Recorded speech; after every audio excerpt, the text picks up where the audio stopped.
为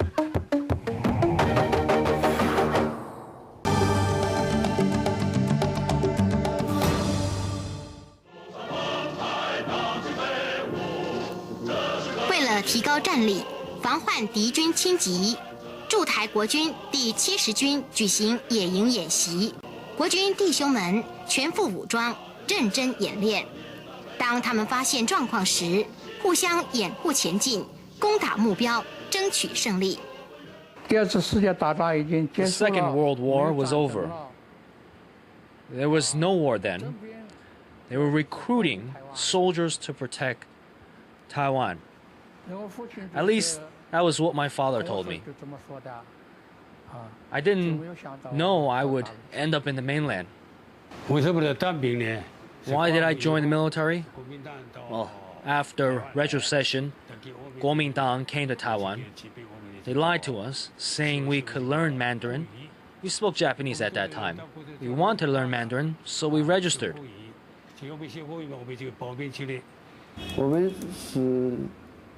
We volunteered in 1945. They said it was education. And we would get 1,000 NT dollars per month. They said they would pay 800 NT dollars per month. 800 NT dollars per month, but we only got 2 NT dollars.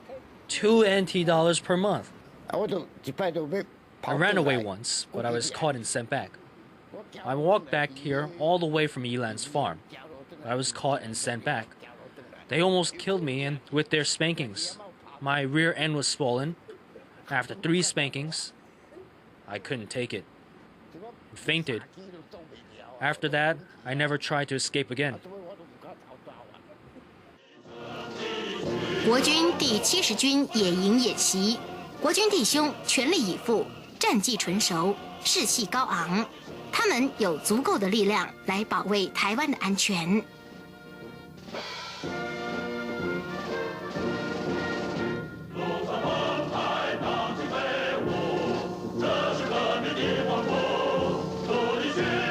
In 1945, the Second World War finally ended.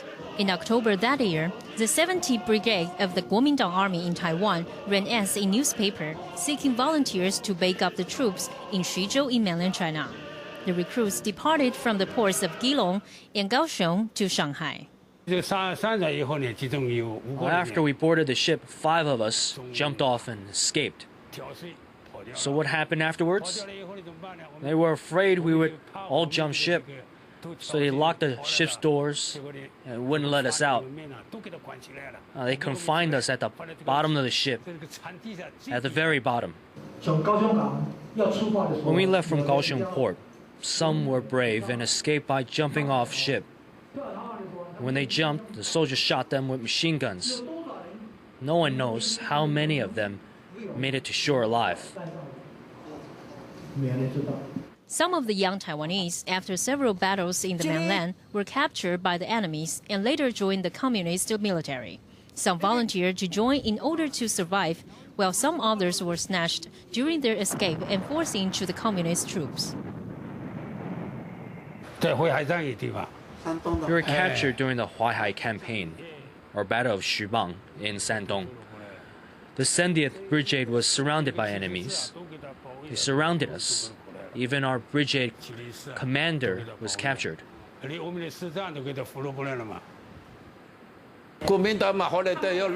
Kuomintang troops were falling apart. There was nothing I could do. I had nothing to eat for a week. There was no food. It was probably because the Kuomintang government had run away. Someone pulled me up, and I ran with him.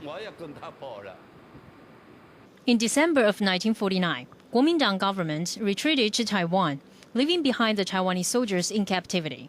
In June of 1950, the Korean War erupted. China formed the People's Voluntary Army and arranged for some Taiwanese soldiers to join. Their army supported North Korea in its fight against the United States. After their return to the mainland following the Korean War, the Taiwanese soldiers were blacklisted as counter-revolutionaries.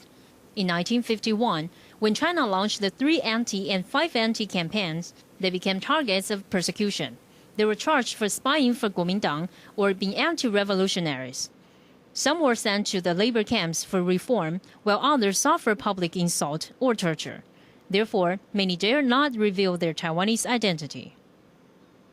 In order to escape persecution during the Cultural Revolution, which started in 1966, the Taiwanese soldier had to hide their real identity, change their accents, and revise the traditional style of the indigenous style they wore in China at special occasions. At the Moon Festival, he would make some glutinous rice and told us how the cuisine was made back home in Taiwan. He did the same on the mainland, made something for us to eat, and told us this is how they spend time on Moon Festival. He would barbecue, got together to drink, sing, and dance. At every Moon Festival, he was teary-eyed and said he didn't know when he could come back to Taiwan. He wanted to come back, return to his roots.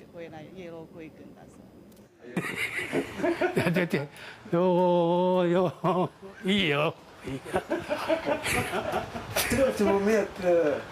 你还一面唱歌一面跳舞？惯跳舞还有个这样的。我在那边时候，这个不是。When I was on the mainland, I missed home all those 48 years.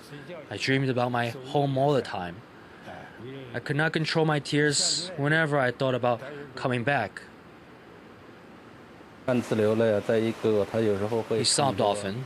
He sometimes sang indigenous songs, that tune, this tune. I didn't understand them before. But now we're back to Taiwan.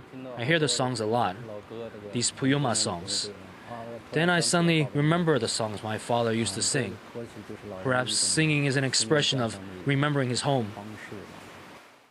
Xu Tianguang, former director of Taiwanese veteran associations, says these indigenous soldiers are not categorized as volunteers, enlisted, or recruited. Up until now, even if they told a story of a lifetime, these veterans still haven't found their historical status. TITV Weekly.